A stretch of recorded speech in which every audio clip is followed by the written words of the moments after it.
Hey everybody, it's John here from VidGamiac.com. Here we are today in Mega Man Legacy Collection 2, grabbing the Fateful Showdown. This is to beat Mega Man 7. Before starting, what you want to do is you want to head into your options and make sure you turn that extra armor mode on. This will make sure you take half damage in every single game. Then start up the game. This is the last Mega Man game that doesn't have a save feature, so we can use passwords to skip through the entire game. So punch in this password. It looks a little something like this. Once you have that, it should put you right at the last Dr. Wily stage, which is right before the boss rush. So what this password also does is it also gives you max items, so you should be given 4 E-tanks as well as 4 M-tanks as well as all the other miscellaneous healing items. Personally, I recommend saving those for the second Dr. Wily fight since it is pretty hard. Hop into the tube and then start the boss rush. I recommend starting off with bosses that you can beat easily without taking too much damage. So we're going to equip the bolt weapon, head down to the second level, and then go to the left to fight Junkman first. He's pretty easy. All you do is just shoot him, and then whenever he jumps over you, make sure you slide and then watch out for his projectile. You can pretty much beat him without taking any damage if you can get the timing right. And if you do mess up, remember you have checkpoint saving, which you can always take advantage of instead of just using extra lives. Alright, on to the next fight. You want to equip the Danger Wrap and then head to the right. You should fight this dude. All you have to do is just jump up. If you get the spacing right, you can actually do this without getting damaged as well. What you want to do is you want to shoot off the bubble as soon as he reaches the apex of his jump. So once he goes up, make sure you jump up with him and then hit the bubble, and he should fall down and take damage. And this is super easy. All you have to do is just stand right in front of him and make sure you get the timing right on those jump and shoots. So for the third boss fight, I like to fight Slash Man next. So what you want to do is you want to equip the Freeze Cutter and then go up in the elevator, go to the right, and this time you want to fight him. He's actually pretty easy if you could spot the pattern out. Start off by shooting him, and then he should leave the screen. Whatever side screen he left on, you want to be on the opposite, because that's the screen where he's going to pop up next. And you want to hug the corner because he can't hit you. And all you do is just move around a bit and then watch out for the little jelly things that drop down. If you get hit by one of those, you are going to take a hit because he will jump you. But if you're hugging the corner, he won't hit you, at least not until he's all the way on the ground. So it might take a little bit of practice to get the timing right. Those jelly things do kind of mess you up, but if you are careful and kind of move around a bit, you can kind of fake them out. But eventually he should go down as long as you remember what side he pops out of.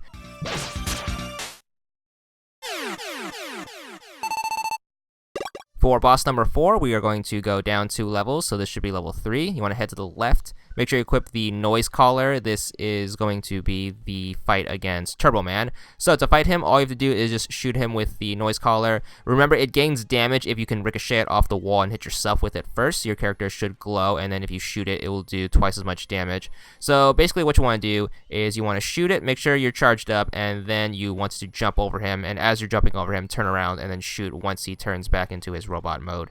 You kind of want to time it. Basically, you want to jump when you hear the engine rev up, and then if you can get that timing right, you can kill him without taking much damage.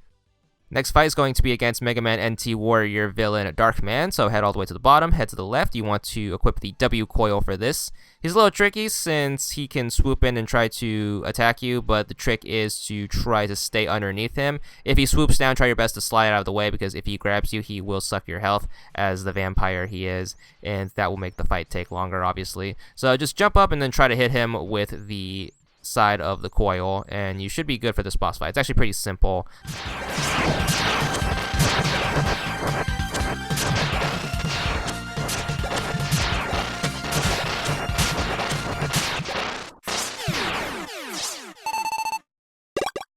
Next up, we are going to fight Freeze Man, so head back to the top and then head to the left. We are going to need the Junk Shield for this. Personally, for me, I can never figure out how to beat these bosses that require the shield weapon as their weakness, so I just like to run into them and then hope that they die before I do. So with this one, you just kind of want to time out his attacks and then just put up the shield.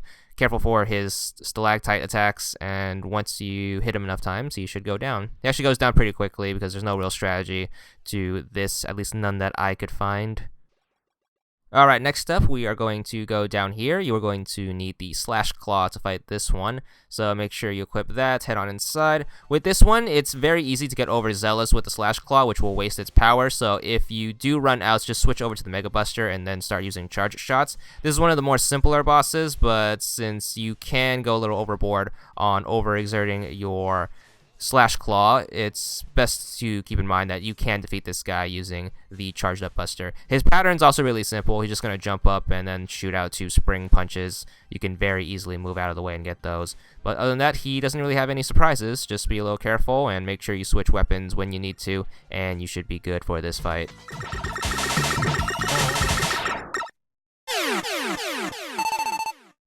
Alright, for the next boss fight, I actually recommend going into this just using the Mega Buster, since the Flame Wheel is a little inaccurate in this situation. So he's going to shoot out through these yellow bubbles. Make sure you pop all of them, and then make sure you just dodge these bubbles. If you touch the ceiling, you will die. And practice this pattern right here. So he's going to shoot out these 3 bubbles with the bombs, which if you get hit by them, you'll get stunned. Make sure you practice jumping in between them, and you should be good for the rest of the fight, since this is his primary means of attack. But if you do get caught up in one of the bubbles, just make sure you spam that Mega Buster and make sure you pop them before they take you to the top for that insta-death. Other than that, if he gets too close, make sure you slide through him, and then all you do is just keep this pattern up on this side. Once again, if he gets too close, switch back to the left, and he should go down before you do, hopefully. And then once he does, you should have the final boss done, and we can move on to the Wily fights. So the primary 2 weapons you want to charge up are going to be the T-Bolt as well as the Freeze Cutter. So make sure those are full. If those are full, I also recommend filling up the W Coil. So those are the 3 weapons that you want, but the 2 priorities are going to be the T-Bolt and the Freeze Cutter. So jump down. This Wily fight is actually pretty simple. All you have to do is just make sure you jump up, hit him with the T-Bolt, and make sure you slide if he gets too close to you. And if you can get the timing done right, you can do that without getting hit. He's going to pop out these 2 minions. Just make sure you dodge them, so you have to kind of keep your eyes on multiple things at once. Just keep jumping, keep hitting the T-Bolt, and then once you're ready, just slide under him, and then he should disappear. Occasionally, he will switch sides, so make sure you want to keep that in mind, but generally, he should stay on one side. But I have had fights where he switched sides, and then you just gotta do the same strategy, but facing the other direction. So get used to doing this on both sides if you are one of those people who are only good at facing the right side of the screen.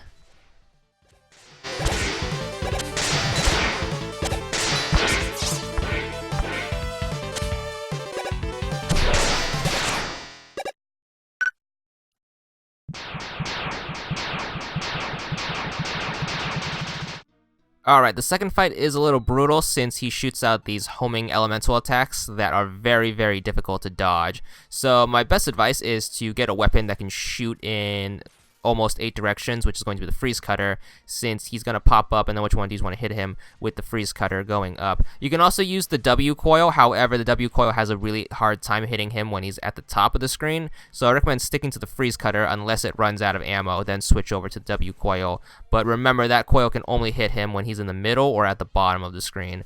Other than that, you gotta just do your best to dodge. You can try to get the timing right. The trick is to jump at the last minute, then slide or jump depending on what his second attack is.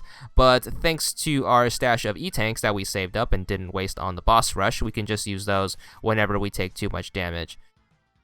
In addition to our E-Tanks, we also have the W-Tanks, which should fill out every single one of our weapon ammo, so you shouldn't worry too much about wasting weapon ammo. You also have the S-Tank, which fills up not only all of your weapon ammo, but also your health. It's pretty much the version of the M-Tank from Mega Man 9 and 10, so make sure you use that during a time where you're low on everything, but mostly just stick to E-Tanks. So hopefully with what pretty much amounts to having 5 health bars should be more than enough to overcome his super cheap pattern. So once he goes down, you should get your achievement as soon as the last cutscene and credits play out. And there it is. It's going to be for 50 gamer score, and that's all there is to it.